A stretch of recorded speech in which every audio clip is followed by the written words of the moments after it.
Hello, everyone, and welcome again. Welcome to the Unquiet Mind podcast. I am your host, Dawn Morgan, and today I am so happy, so thrilled to be joined by a fabulous, wonderful individual who is just a light in the day when I see her, and we can talk about how we met later. Yeah. Jasmine Taylor. So welcome, Jasmine. Thank you. Thank you for having me. Yes. So today our topic is going to be kind of heavy. So I wanted to put that out there for everyone, and just let everyone know, as I said before, we are not doctors. We are just sharing our story. This is a disclaimer. And if you need further medical assistance, I would suggest that you seek the proper healthcare individual. And again, these are just our stories and our thoughts, and us being open and honest and sharing. So with that being said, I would love for you, Jasmine, to tell us a bit about yourself. I am someone who is moving into a space where I'm learning how to tell not just my story, but stories through art. Photography is one of my mediums for doing that. Painting is another. So I'm always a working artist. I'm trying to also at the center of my art build a business around that. So I'm an emerging business owner as well. And yeah, that's me. That's a summary of who I am and what I do in a nutshell. But I like to describe myself as an evolving woman. I think that describes me and where I'm at in life. Yeah. I love that. And I love it for a number of reasons, because quite often we get into situations, especially in this area, where you'll meet someone and they'll put their hand out. It's like, oh, hi, I'm such and such. And what do you do? Well, what do you do? Where do you work? And it's always like, okay, I need like XYZ letters behind my name. And, I think that people forget to humanize one another. And so just explaining who you are, you're an evolving woman. Okay, yeah, forget the titles, forget all the other things. Yeah. That's who I am. I love that. Thank you. Yeah. So today we're going to talk about certain aspects of mental health, and not necessarily all about everything that entails this really huge, intense topic. I would say mental health is intense.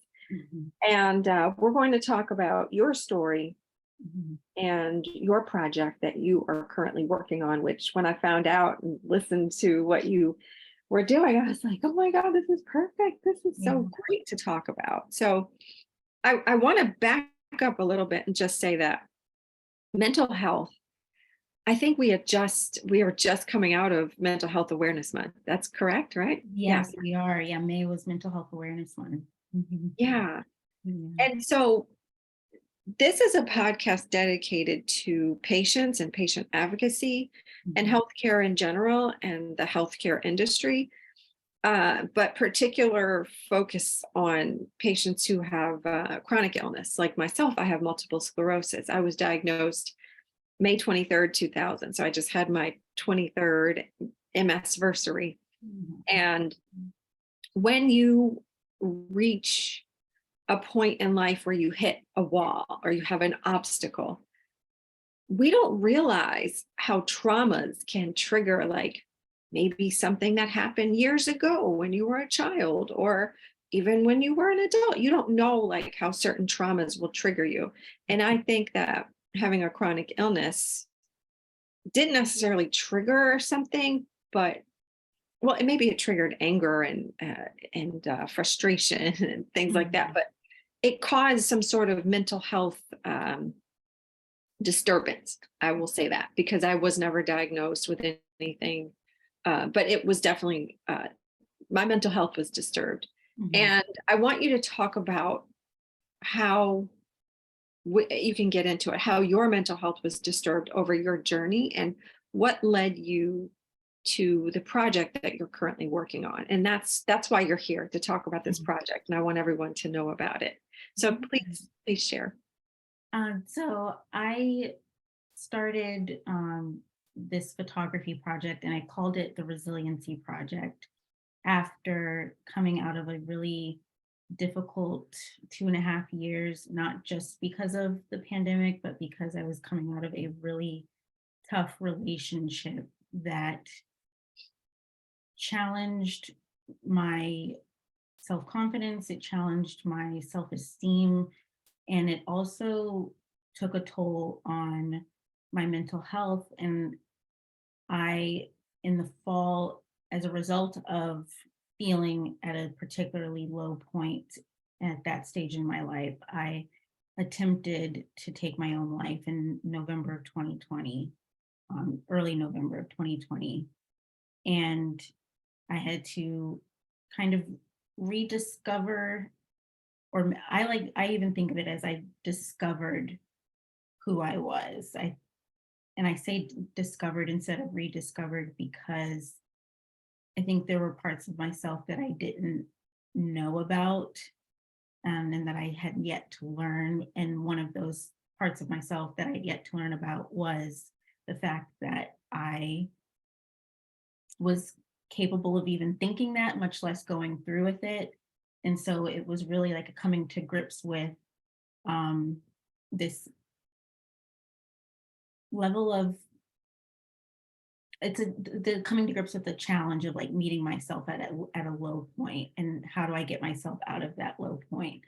Um, and coming to grips with the fact that I also had depression and anxiety, and it's like, okay, what does that mean for my life? What does that mean for who I am and who I want to become?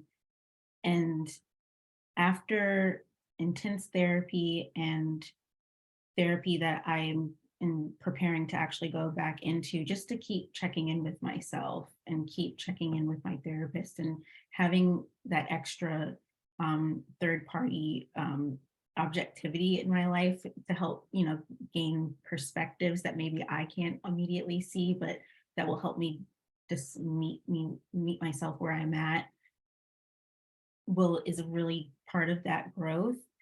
And then when I was ready, I was like, how can I share my story, but also realizing that it's not just my story, it's millions of other people's story. There's many, many people who battle depression and anxiety. And I was like, well, the only way I can think of that would get that story across is through art. And photography is like the most powerful medium in the world to me. And I came up with the project, and I immediately thought of the word resiliency because I didn't like the word strength, because sometimes strength can carry a connotation that maybe makes people feel like, oh, if I'm strong, that means I can't be weak. Right. Whereas resiliency is, I have weak moments, but in those weak moments, I'm learning and I'm evolving and I'm growing. And who I'm growing into is a person who acknowledges those weaknesses and doesn't take those weaknesses to mean that they're bad. It just means I'm human. So I think that's really, it's like accepting the humanity of myself. And so the Resiliency Project is really about telling people stories of their mental health journey. What did they know about mental health when they were younger? Did they learn about mental health when they were younger? Is it something that's just being talked about in your life? Did someone in your life talk to you about what mental health was? And then the questions that I ask anyone who chooses to participate is questions like that, but also questions of, where are you at in your mental health journey? What do you want people to know about mental health? And those are, I kept them very open, and I'm keeping them very open on purpose, just because I want it to be a narrative project, and I want it to be an individualized project. Each person's story is going to be different. And so that's really the goal with the resiliency projects. And I'm still in the early stages, but yeah, I'm really excited about where I think it can go. So your project, and we're Yeah. just putting everything into this. It's there. It's working. It's moving. So what you do is you've labeled it the resiliency project, and what you do Mhm. is interview individuals and you ask them those questions that you just stated about Mhm. mental health. And are you recording them visually and audio as both, I'm or just recording them as written documentation more so because the vision that I have for it is making it into a coffee table book, because something about having a tactile copy is the way I read it is like if you have a physical copy of a book that collects people's stories around their mental health, you connect to it. You know what I mean? It's like you're there's a tactile feeling to like, oh, okay. And then you're reading someone's story, it's like, oh, you can take in that information, you know. oh yeah, oh that's fantastic. Mhm. And how many people have you interviewed, or is it continuous? Do you have like 1 to 50 and that's it, or 1 to 10 and that's it, or it will just be an ongoing project? It's an Yeah. ongoing project. I have a goal of about 50 participants. I have 4 people that I've interviewed so far, and whose interviews I do these 1 minute video clips after each photo shoot that I've done so far, where I ask, what do you want people to know about mental health? And I've done 4 published 1 minute interviews so far, and I've collected about 3 or 4 stories. So it's definitely still an ongoing project, but it's one that I intentionally knew that would take a longer amount of time, and I want it to take a longer amount of time because I want to be delicate about sharing those stories, because it is a very intense topic and it is a very personal journey, and so I really want to like take my time with it. Right. Yeah, it's a sensitive topic. I mean, honestly, I was embarrassed to talk about mental health when I didn't know that I was experiencing depression and anxiety, and Mhm. it, like I said, it was caused from a trauma of being told at 25 years old, you have a chronic disease and it's incurable and you're going to live with it for the rest of your life. And you may or may not be in a wheelchair at some point, but take this medication and you'll be okay. Yeah. And I'm like, what? Are you kidding me? And so I don't think I was experiencing depression and anxiety then, but over time, as the disease progressed, I started to feel things that for me, it was inexplainable. Like I could not understand how to verbalize what was happening. And Mhm. I finally sought a therapist. And everyone that I've seen over the course of the 20 years that I've had MS, they've been great. Just a few people, but I recently found a neuropsychologist who she is heaven to me. She's like spot on.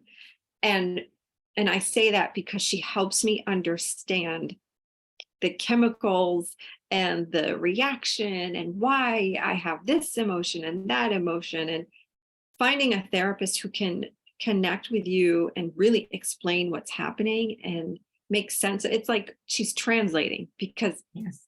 because I'm going through this, and again, I was never diagnosed with a mental health challenge.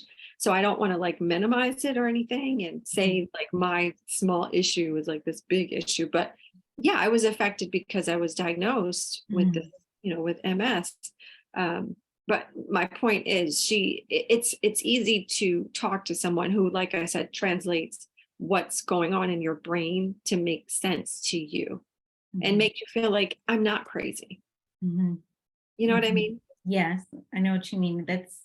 I think that's so important. And your experience is valid. Like you received a diagnosis that changed your life, and that, similar to any other experience, it starts to make you think like, okay, how do I live forward from this? And it's fair that it changes your mental health state. It's like, okay, you have to figure out how to be resilient, and what does that mean? What does that look like from day to day? But having a therapist that feels like a safe space and tells you or shares with you things that make you feel like, okay, oh, so what I'm feeling is not completely like abnormal. It's valid that I have these feelings. What's real to me is my reality. Um, and I think that's important. Safe spaces and therapists that feel like safe spaces is a big part of like the healing process. Absolutely. And I just sent her an email after our session last week, and I said, thank you for being a safe space for me, and that means a lot. It really does. Yeah. But I wanted to ask you, and can you talk about,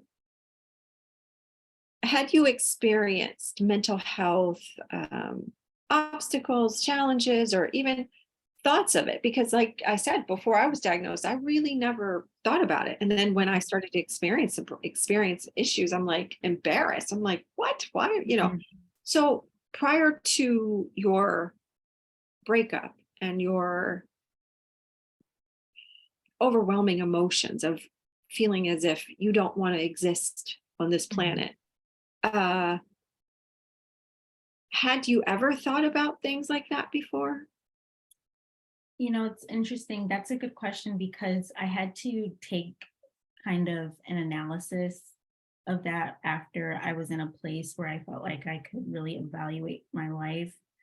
And when I looked back at that point, I was like, I've had, even if they had lasted but nothing longer than a minute, I remember moments where I felt like, man, maybe it would just be easier if I wasn't here. Because then, and it's not, and I often, when I started the resiliency project and I posted about it for the first time, I wanted to be very particular about giving a clear explanation of what suicide and what suicidal thoughts are. Um, and one of the things that I say, or that I always say, and that I've heard before, is that people who battle suicidal thoughts, who have contemplated suicide or have attempted it, it's not because we've mm, actually physically wanted to leave the earth or die. Maybe um, I can't speak for everyone who's gone through that, but usually it's because we're trying to escape the pain that we're feeling. And when I looked back over my life during that relationship and prior to it, over the course of my life, I had ideations of like, oh, if I, this feeling won't go away. It's like, it was an angsty feeling. It was an intangible feeling that kind of, and my anxiety is interesting. It sits between my chest and my throat. And so I feel it. And it's just like this feeling that's just like sticky. And it's like, it's a glue that doesn't like want to like, leave my system. So physically feeling my anxiety was a big part of that feeling. And so there was ideations of like, oh, if this feeling won't go away, then maybe it's easier if I'm just not here. So I had ideations. I never went through with attempts before that. And I think the relationship that I was in, being, and not to put it all on that one person, but the environment of the relationship, speaking of safe spaces, and also not feeling like I was safe in my own body. And that was a big contributor to that as well. Not feeling safe in my own body was added to the unsafe environment of that relationship. And then it was just this like cycle that fed itself. And so that was, I think, just the catalyst for everything that I'd already been battling with. And also not having, prior to that relationship in the 10 to 15 years before when I was growing up, not having a name for it. and what I was feeling, that also added to it. It was like, why am I feeling this way? I don't know what this is. I don't know what to call it. Can describe the feeling based on what it feels like in my body, but I don't have the actual name for what this is. And that also contributed to not knowing until after that relationship was over and after my suicide attempt and going into therapy. I was like, oh, so when I was 16 and I felt anxious and like I wanted to escape, that's what this was.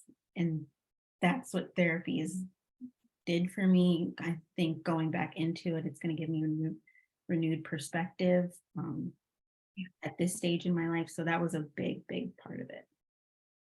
I think that it's common. It's or these types of thoughts happen more often than most want to admit.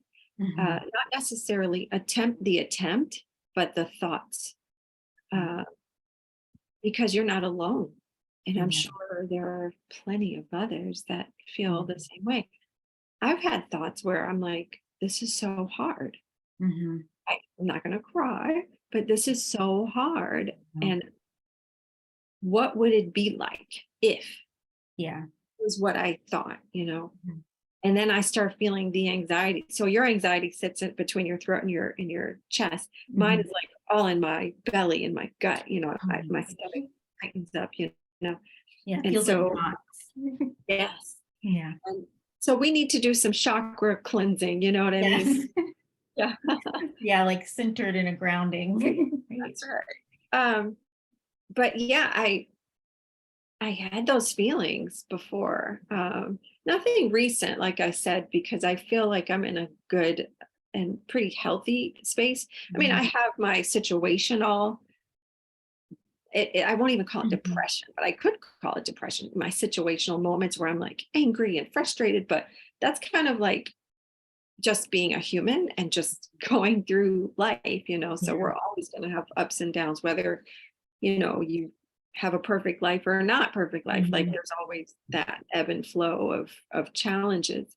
um, but to go back to my point, I think that a lot of people have thought about and never really admitted and don't even recognize that maybe this is something deeper that I need to really think about, Mhm.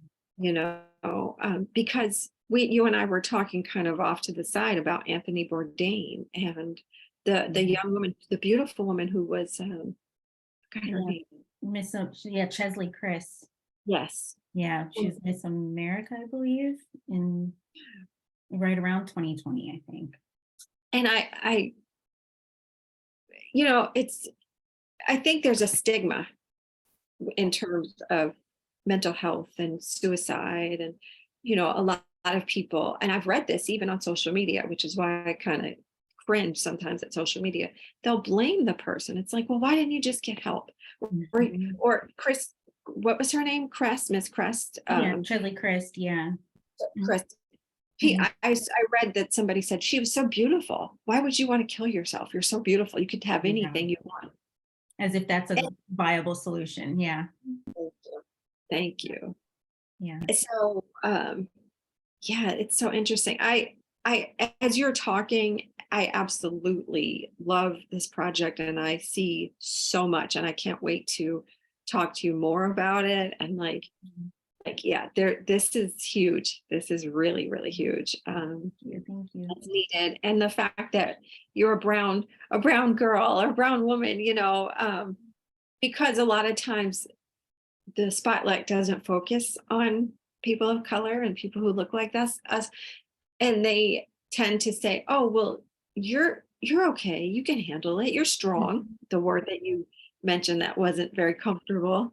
Yeah. um, and so we go through life just keeping the wheels turning and not realizing the angry black woman that you see going off in the grocery store. She's depressed. She's Yeah. frustrated. She's Yeah. angry. You don't know. She might have attempted suicide. You don't know what her story is. Yeah. Yeah. And it's the that's the tricky part about depression. Like to your point, when people say, "Oh, well, just stay strong," and I'm just like, well, that's the problem. I'm staying strong, and staying strong is what's like taking the life out of me. And the suggestions of like, oh well, like to your point with Chesley Christ, oh, when would say if people would say in the comments, oh well, she was beautiful, like, well, that doesn't mean she didn't, clearly didn't struggle. Or with Anthony Bourdain, oh, he has a successful TV show, he's a chef, he had a, no, humanity, human beings struggle. They Just because he was on a TV show doesn't mean he didn't struggle. Just because Chesley Chris made it all the way to Miss America doesn't mean she didn't struggle. Just because um, Stephen Boss Twitch, who Yeah. passed from suicide, I guess, I think now, wow, is that I think it's about a year ago. Yeah. Yeah.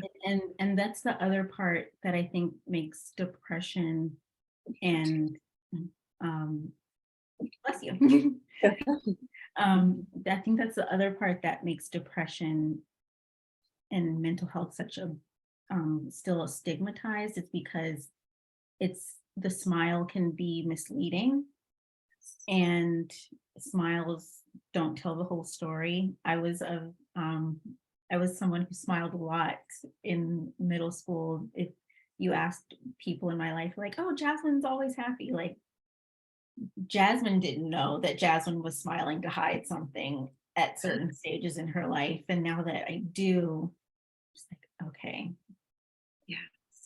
so that's why I always like, even to tell myself, like, if you don't feel like smiling, you don't have to smile. And that's still a struggle for me because, like, the world encourages us to put on masks. Yes. And if you smile, then you don't have to tell people what's wrong. Yeah. I think there's a You poem, know? Paul Lawrence Dunbar, I think, We Wear a Mask. I think that's it. I read Yeah. that years ago. Yeah. We're not here to, I won't quote it because I don't remember it. Yeah, yeah. But I know which one you mean. But Yeah.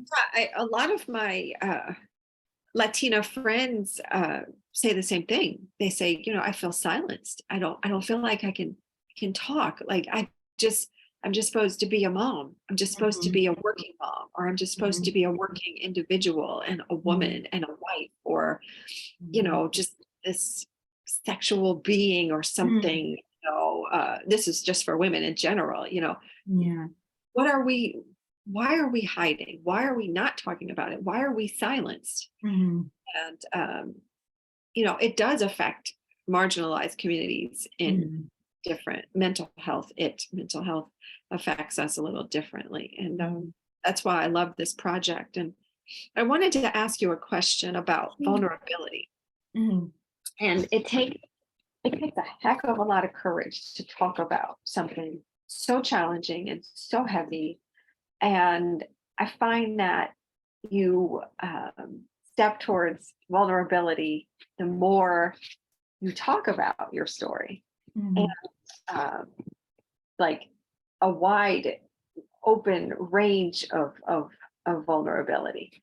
And Yeah. so what do you feel that the project, I should say, or what does being vulnerable mean to you?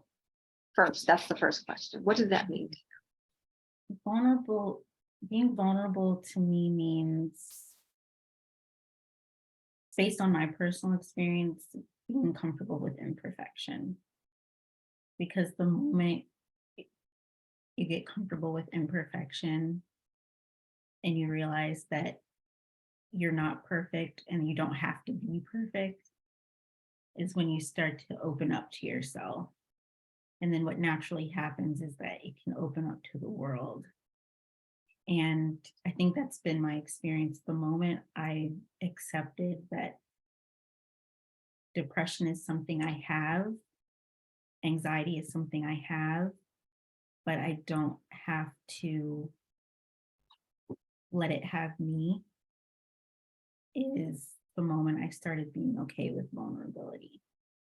And that's what it means to me. It's like accepting imperfection, but being comfortable in imperfection, and like that it's naturally, that's more natural about life than perfection is. And I like to call myself a recovering perfectionist.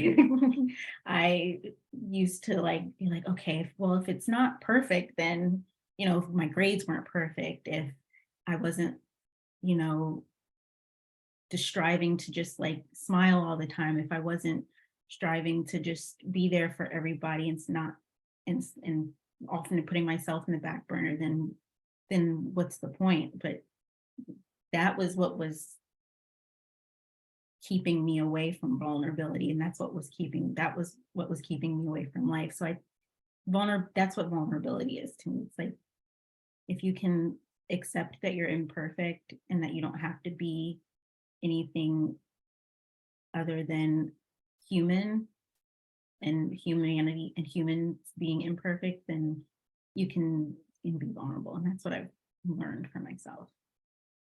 I love that.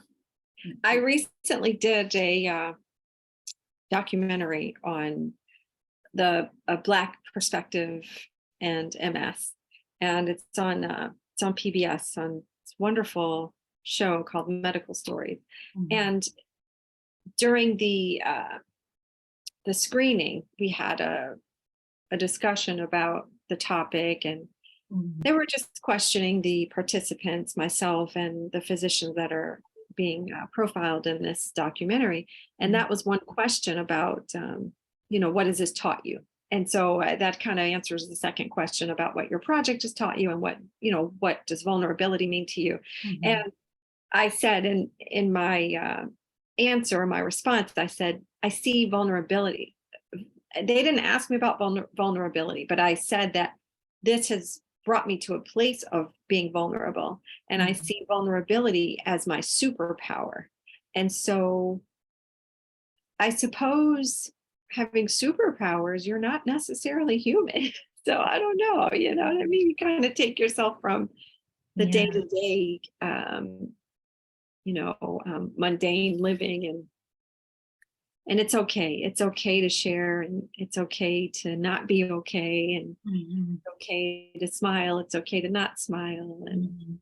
um, it's okay to be resilient, and it's Yeah. okay to not be sometimes. Yeah. Yeah. And I I think Yeah. the Go ahead. last thing I'll say, it's Yeah. it's okay to ask for help. Yes. Oh my gosh. Yes. Is that and that's such an important statement, especially to your point earlier when talking about mental health in Black and Brown communities.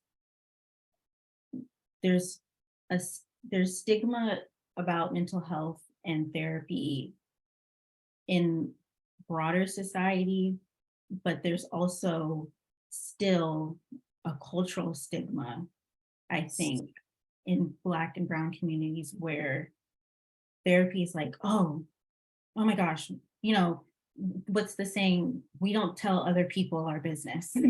That's right. And or or the other is like, I'll just talk to the Lord about it. And that's not a bad suggestion, but it doesn't heal the whole experience. It doesn't heal the whole person. Um it Yeah. and there's still and so there's cultural expectations that prevents um Black and Brown women and men from talking about their mental health struggles. And because to their point earlier about strength, it's like, well, there's a cultural expectation to always be strong and to always, Right. and it's not to eliminate anyone else's experience outside of the Black or Brown community, because there's everyone. I think the society we're in, there's unspoken veiled expectation of strength for everybody in the world. Yeah. It's just to I say all that to say, and I think we're bringing that up because there's an added layer in cultures in the Black and Brown community that it prevents us even more from going to seek help. And so I want anyone who's struggling to seek if to know that seeking help is okay, and particularly us who are in the Black and Brown community know that seeking help is okay too, and that we don't strength is not a requirement for getting through life. Sometimes weakness is what you need. Absolutely. Yeah, we call that, I think they Mhm. call it spiritual bypass, where Mhm. it's like, oh, just pray about it. And, Yes. not to get too deep because we can talk about this forever, but when you go back historically, that's kind of like what we were told in the fields when we were picking cotton, Mhm. and Mhm. the laborers in the brown community when they were, doing the things that they were doing. And it's like, just keep going, just produce, produce, produce. And I think that society is so used to you producing Mhm. that it's like, well, the Lord will just take care of it. The Lord will just, make sure I get through the day and make it through the job. That's modern day, definitely not in slavery because Yeah, I that's don't think, modern day expectations for yeah, sure. Because it's like if you just show up to work, you're going to be okay. But showing up sometimes is only like 30% of the battle. absolutely. Yeah. Sometimes I don't know if you feel this way. Sometimes I'll be in a mental space where I'm just like not. I'm just now coming out of it actually, where I'm like, you guys are lucky that I just showed up. Like, I don't need to talk. I don't need to laugh. I don't need to smile, but just accept that my presence is here and you're lucky that I'm here because I Yeah. could be at home or somewhere else. Yeah. Hmm. Hmm. Yeah. My presence can sometimes offer just enough. And Yes. then if and when I'm ready to share, that's when, and allowing yourself that permission, like that you don't have to immediately, when you show up, you don't have to immediately, give all of yourself. Right. Absolutely. Yeah. Well, I would love to talk about this more. And as you progress in the project and get grant funding for the project, because that's happening.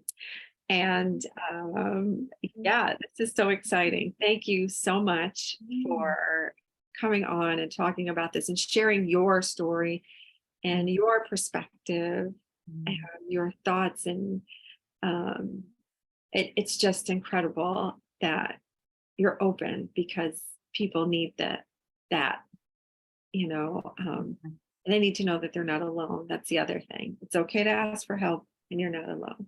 Yeah, definitely not alone. I wish I could say that like as many times as possible, like no one is alone, that we're all dealing with life and we're all struggling, and struggling is not bad, but also know the struggle is not forever. That's right. Yeah. Storms run out of rain, right? Yes.